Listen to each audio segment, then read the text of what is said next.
Broadway Bomb. Today we have the wonderful James Monroe Iglehart, not to be mispronounced, who is in the wonderful show Memphis. We have a few questions for him today.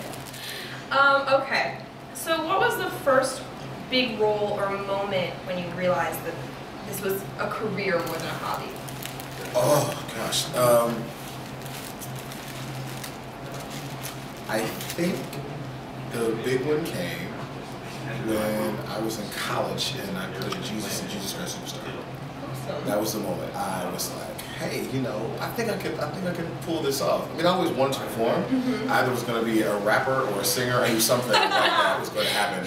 And actually, all of that came true. I'm a rapper now with a group called Freestyle Supreme. But Stop it. yeah, that's awesome. The guys who wrote In the Heights, they made this freestyle group called Freestyle Supreme. We have 2 rappers, a singer, a keyboardist, and a beatboxer that we created a show. But I knew I wanted to do something, but then Jesus Christ Superstar, Kelsey Hayward, I was on stage, I was doing Gethsemane, and I looked around, the audience jumped up after I sang, and I was like, I can pay rent with this. This is kind of cool. Did you go to school for musical theater? Not for musical theater, but for theater. Okay. For acting and directing was my major.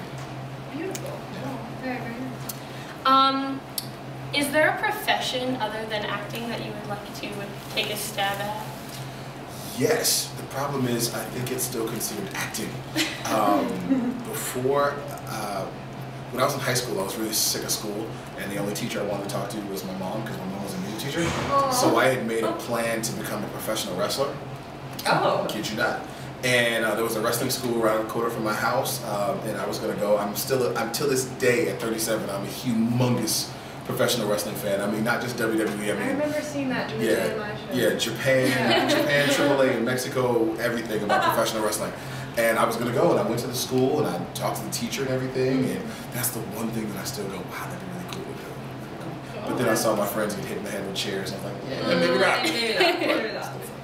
So we kind of touched on this a little bit, but what's the biggest challenge you face in your job? Keeping yourself healthy, really. Because you have one day off, you have Mondays, your day off, and on your day off, you want to do things. You want to go and do things, but really, this is your instrument, this is your craft. You have to take care of yourself. So really on Mondays, you really should be chilling. You really should be doing nothing. I mean, if you have to do some errands, go right ahead. But, most of the time, you really should kind of be just taking care of yourself. Yeah. Because most of the week, from Tuesday to Sunday, if you're not performing, you're still auditioning. You're auditioning for shows, you're auditioning for commercials, auditioning for TV shows or movies or whatever. It's all about maintenance. That's the hardest part, just keeping yourself healthy. Keeping yourself stretched, keeping your voice warmed up, getting as much sleep as you possibly can when you get home. It's, yes, it's true. We only work about 2 hours a night, 3 hours a night, technically. That's a lot. But it's a lot to do in those 3 hours, and you really shouldn't be leaving the theater and it's like, oh, I'm going to go out drinking, or I'm going to go out dancing. No. We're not regular people. Regular people go to dance for fun. Yeah. We dance for our job, to get paid. So we don't need to be going out gallivanting dancing for free. Yeah. And it's sad to say, but it's true. Yeah. Is there a specific person or a specific role that you dream of either starring with or starring as? I used to have roles that I wanted to do, and now I don't, because somehow I was blessed to be able to do all the roles I really wanted to do.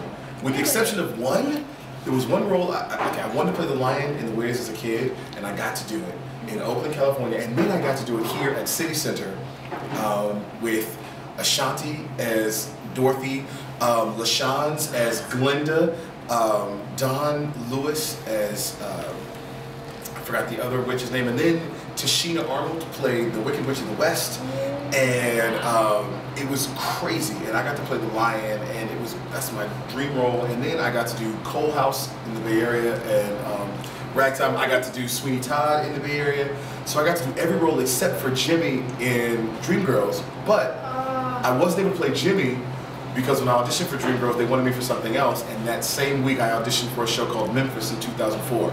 And pretty much where we are now. So I got to originate a role instead of playing Jimmy, so I kind of let Jimmy go. I was like, eh. But there is one person, there's a person I would love to do a show with, this guy named Chuck Cooper.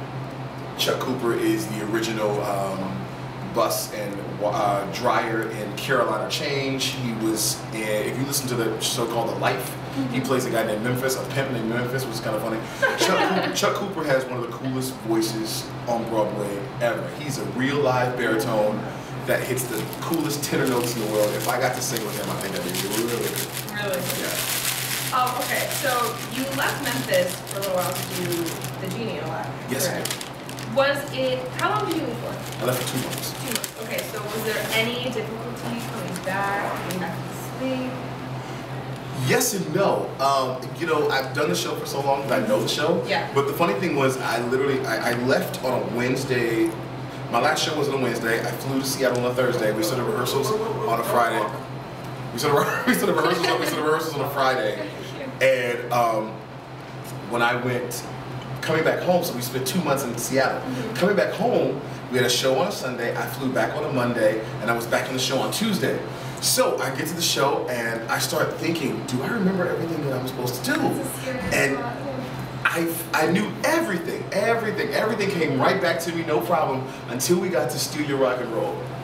And Steal Your Rock and Roll, I was supposed to walk out with Del Rey. You think I was supposed to walk out with Del Rey and Gator and do this little dance with them? Yeah. That little dance went away, completely away. And because Jay, who plays Del Rey, and Derek, who plays Gator, we've been friends for many, many years.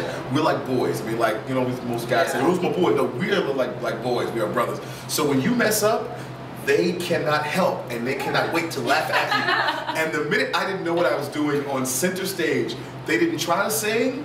They put the mics down and looked right at me and just started laughing at me. I was like, thank you for being so professional on our Tony Award-winning show.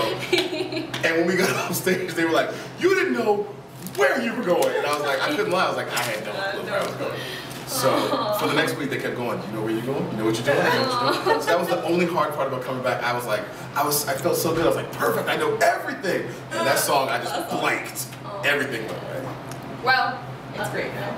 Thank you very much.